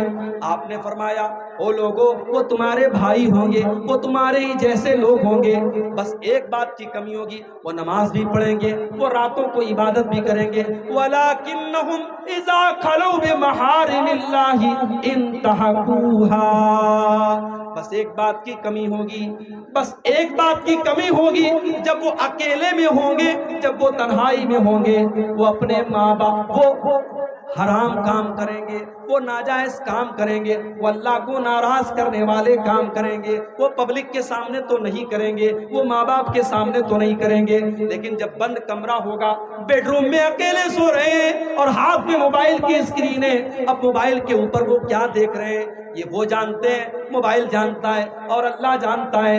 وَلَكِنَّهُمْ إِذَا خَلَوْا بِمَحَارِمِ اللَّهِ انتهكوها، ان کی تنہائی گناہوں سے بھری ہے۔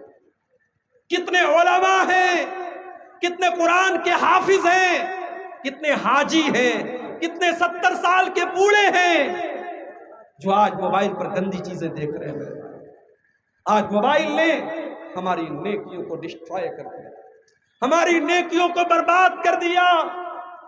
اور ایک بات کان کھول کر کے سن، ہو سکتا ہے ہم موبائل سے سارا ڈاٹا کلیئر کر دیں، ہو سکتا ہے ہمارے یہ چینل والے، ہمیں ایک بھائی نے بتایا کہ آپ نے تھوڑی سی سختی کی ہے تو کچھ چینل والوں نے اپنے چینل کا نام بدل دیا ہے تاکہ آپ پکڑ نہ سکیں۔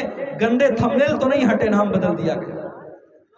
آج ہو سکتا ہے یہ 420 کر کے ہم دنیا والوں کی نظروں میں سرخرو ہو سکتا ہے ہم اپنے کروم کے براؤزر کی ہسٹری ڈیلیٹ کر دیں، ہو سکتا ہے ہم واٹس ایپ کی چیٹنگ ڈیلیٹ کر دیں، ہو سکتا ہے ہم فیس بک کے میسنجر کی چیٹنگ ڈیلیٹ کر دیں، مگر کرامن کاتبین، اللہ کے فرشتے جو ریکارڈ کر رہے ہیں میرے بھائی، اس ریکارڈنگ کو آپ کہاں سے ہٹائیں؟ وَإِنَّ عَلَيْكُمْ لَحَافِظِينَ كِرَامًا كَاتِبِينَ يَعْلَمُونَ مَا تَفْعَلُونَ۔ ہمارے کرامن کاتبین، ہمارے فرشتے تمہاری ایک ایک ایکٹیویٹی کو ریکارڈ کر رہے ہیں، ایک ایک حرکت کو نوٹ کر رہے ہیں۔ فرشتوں کا لکھا کیسے مٹاؤ گے میرے بھائی؟ فرشتے تو ایک ایک حرکت کو لکھ رہے ہیں۔ اس لیے خبردار ہو جاؤ اور اپنی تنہائی کو گناہوں سے بچا لو۔ تنہائی میں کیے جانے والے گناہ ہماری نیکیوں کو کھا جائے۔ اسی طریقے سے ایک اور چیز ہے جو ہماری نیکیوں کو برباد کر دیتی ہے، اور وہ کیا ہے؟ رشتہ دار سے رشتہ کاٹنا۔ رشتہ دار سے رشتہ کاٹنے والے کی نیکیاں بھی برباد ہو جائیں گی۔ اللہ کے نبی فرماتے ہیں لا يدخل الجنت قاطع رحم، رشتہ کاٹنے والا جنت میں نہیں جائے گا۔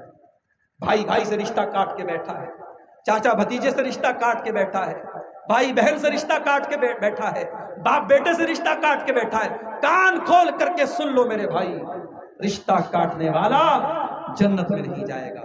اس لیے اگر آپ نے کسی سے رشتہ کاٹا ہے تو جاؤ صلح کر لو، صفائی کر لو، معافی مانگ لو۔ اس سے پہلے کہ معافی مانگنے کا ٹائم ختم ہو جائے میرے بھائیوں، جا کر کے معافی مانگو۔ اور آپ کو ایک بات بتاؤں، اللہ کے نبی فرماتے ہیں، صحیح مسلم کی روایت، ہر سوموار کے دن اور ہر جمعرات کے دن، ہر منڈے کو اور ہر تھرسڈے کو، ہر سوموار اور ہر برہسپتی وار، گرووار، ہفتے کے 2 دن جنت کے دروازے کھول دیے جاتے۔ اللہ کے نبی فرما رہے سوموار کے دن، جمعرات کے دن جنت کے دروازے کھول دیے جاتے ہیں، اور ہر اس انسان کی بخشش کر دی جاتی ہے، ہر اس انسان کو معاف کر دیا جاتا ہے جو اللہ کے ساتھ شرک نہ کرتا ہو، جو شرک نہ کرتا ہو اس کو معاف کر دیا جاتا ہے، سوائے 2 لوگوں کے، سوائے 2 لوگوں کے۔ اگر آپ کے گاؤں میں ایسے کوئی 2 لوگ ہوں تو سن لے، وہ اللہ کے نبی نے فرمایا 2 لوگوں کی بخشش نہیں ہوتی۔ کون؟ جن کے درمیان آپس میں کینہ کپٹ، جن کے درمیان آپس میں دشمنی ہو، کینہ ہو، ان کی بخشش نہیں ہوتی ہے۔ نہ سوموار کے دن ہوتی ہے، نہ جمعرات کے دن ہوتی ہے۔ اللہ فرشتوں سے کہتا ہے انذروا ھذین حتی یصطلحا، انذروا ھذین حتی یصطلحا، اے میرے فرشتوں ان کے اوپر نظر رکھو، اگر یہ صلح کر لیں، اگر یہ میل ملاپ کر لیں، تب تو ان کو جنت میں ڈالنا ہے، تب تو ان کی بخشش کرنا ہے۔ اور اگر یہ آپس میں جھگڑا رکھیں گے، اگر آپس میں یہ لڑتے رہیں گے تو پھر ان کی بخشش نہیں ہوگی۔ میرے بھائیوں، آپس میں کینوں کو ختم کر دو، دشمنیوں کو ختم کر دو۔ ضروری نہیں ہے کہ جب آپ صحیح ہو تبھی ختم کر دیں، جب آپ غلط ہو تبھی ختم کر دیں، نہیں، آپ صحیح ہیں، سامنے والا غلط ہے، آپ کو پتا ہے وہ غلط ہے، مگر جھگڑا ختم کرنے کے لیے اگر آپ کیس کو ختم کر دیں، جھگڑے کو ختم کر دیں اور معاملے کو ختم کر دیں، اللہ کے نبی فرماتے ہیں میں گارنٹی لیتا ہوں جنت کے بیچوں بیچ ایک مکان کی اس انسان کے لیے جو حق پر رہنے کے بعد بھی جھگڑا چھوڑ دے۔ تو میرے بھائیوں، یہ چند چیزیں تھیں جو میں نے آپ کے سامنے بیان کیا۔ یہ وہ گناہ ہیں کہ اگر ہم ان سے بچیں گے تو انشاءاللہ ہماری نیکیاں سیف رہے گی، اور اگر ہم ان گناہوں سے نہیں بچے تو ہماری نیکیاں ڈسٹرائے ہو جائیں گی، ہماری نیکیاں برباد ہو جائیں گی۔ یہ چند سوالات آئے ہیں، ان کو دیکھ لیتے ہیں۔ ایک سوال آیا ہے کہ ایک ہی گناہ بار بار کر رہے ہیں، گناہ کے بعد شرمندہ ہوتے ہیں لیکن پھر بھی وہ گناہ ہو جاتے ہیں، اس کا سولوشن کیا، اس کا طریقہ کیا؟ دیکھیے، گناہ اگر آپ کر رہے ہیں اور آپ کو یہ احساس ہے کہ آپ گناہ کر رہے ہیں، بہت غور سے سنیے گا، اگر گناہ کے بعد یہ احساس ہے کہ ہم گناہ کر رہے ہیں، یہ احساس بھی بہت بڑی نعمت ہے میرے بھائی، یہ احساس بھی بہت بڑی نعمت ہے۔ اگر گناہ کے بعد انسان کو شرمندگی ہو رہی ہے کہ میں گناہ کر رہا ہوں، یہ بہت بڑی نعمت ہے۔ اس کا مطلب کہ انسان ابھی صحیح راستے پر ہے، ابھی ٹریک پر ہے، ابھی واپس آ سکتا ہے۔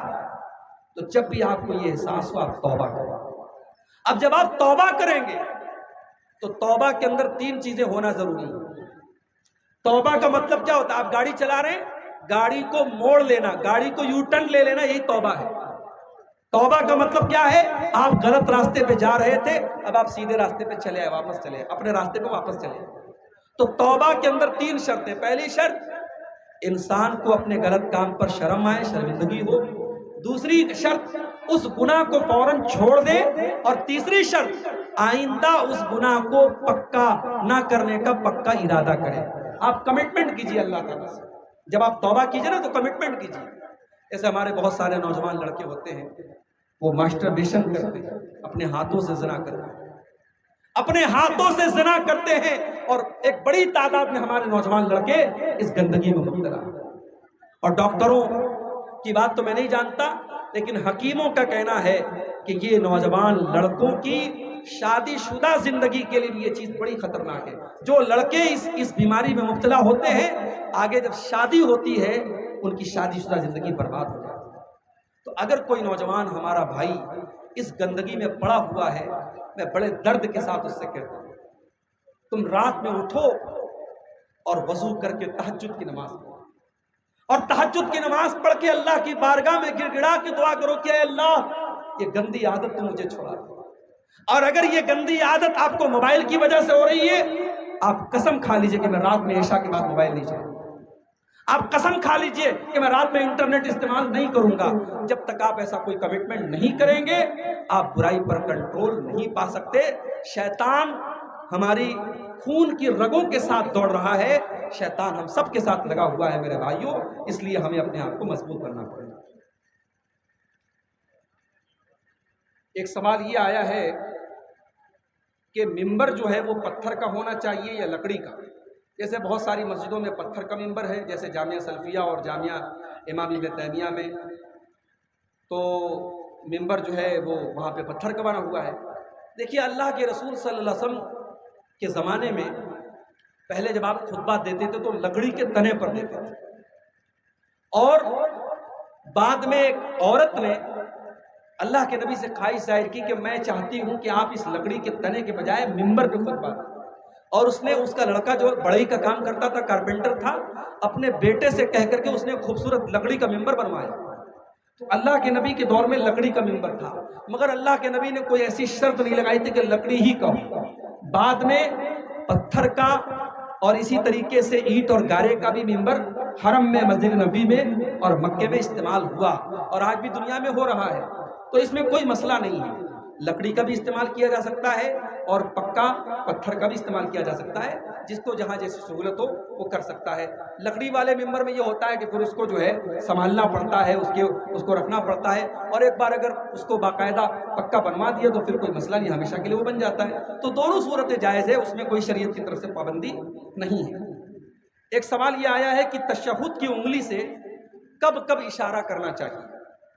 آپ کی ایک ویڈیو میں دیکھا ہوں کہ آپ کہہ رہے ہیں کہ تشہد میں جب جب دعا آئے تب تب اشارہ کرنا۔ بالکل صحیح آپ نے سنا ہے، میں نے ویڈیو میں یہ بات کہی اور آج پھر کہہ رہا ہوں کہ حدیث میں یہ آتا ہے کہ اللہ کے نبی تشہد میں اپنی اس انگلی سے اشارہ کرتے ہیں، اپنی اس انگلی سے اشارہ کرتے تھے. اب اشارہ جو ہے، اشارہ کا مطلب انگلی اٹھانا.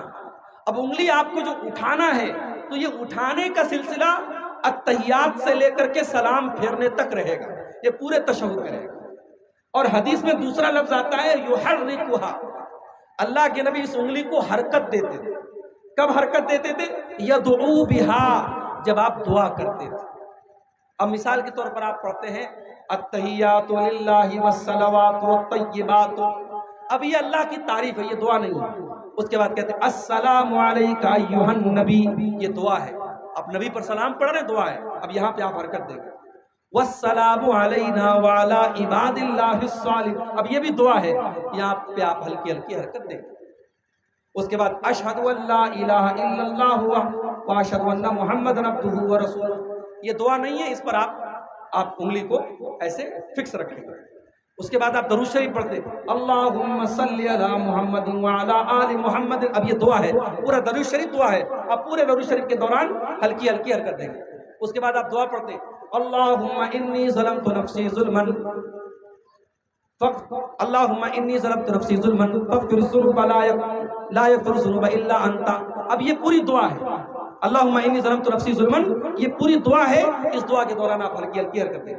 اللہم انی اعوذ بک من عذاب جہنم واعوذ بک من عذاب القبر واعوذ بک من فتنۃ المسیح الدجال. اب یہ پوری دعا ہے، تو جہاں دعا ہے وہاں آپ انگلی کو حرکت دیں گے. حدیث کی روشنی میں یہی صحیح معلوم ہوتا ہے، اور شیخ ابن عثیمین وغیرہ کا یہی فتویٰ ہے. لیکن یہ کوئی پابندی نہیں ہے، کوئی شرط نہیں ہے. اب کوئی عام آدمی ہے، اتنا پڑھا لکھا نہیں ہے، تو تھوڑا تھوڑا حرکت دیتا رہے، اور جو سمجھدار ہے اور اس کو سمجھ میں آ رہا ہے کہ یہاں پہ دعا ہے یہاں پہ دعا نہیں ہے، تو جہاں پہ دعا ہے وہاں پہ حرکت دے. یہ ایسا کوئی مسئلہ نہیں ہے جس کو لے کر کے بہت پریشان ہوا جائے. تو بہرحال ہمارا آج کا جو موضوع تھا گناہوں، ایسے گناہ جو نیکیوں کو برباد کر دیتے ہیں. ہم نے ایسے گناہوں کو دیکھا ہے، ہم نے اس پر پوری تقریر سنی ہے. ہم اللہ سے دعا کرتے رب العالمین تو ہمیں ان گناہوں سے بچنے کی توفیق عطا فرما. آج کے اس پروگرام میں جن بھائیوں نے محنت کی، کوشش کی، اور جس ادارے کے لیے آج کا یہ پروگرام منعقد ہوا، اللہ اس ادارے کو ترقی عطا فرمائے. اللہ اس ادارے سے پڑھنے والے بچوں کو دین کا حافظ اور عالم بنائے. رب العالمین ہمارے جمع ہونے کو قبول فرمائے. رب العالمین ہمیں کہنے سننے سے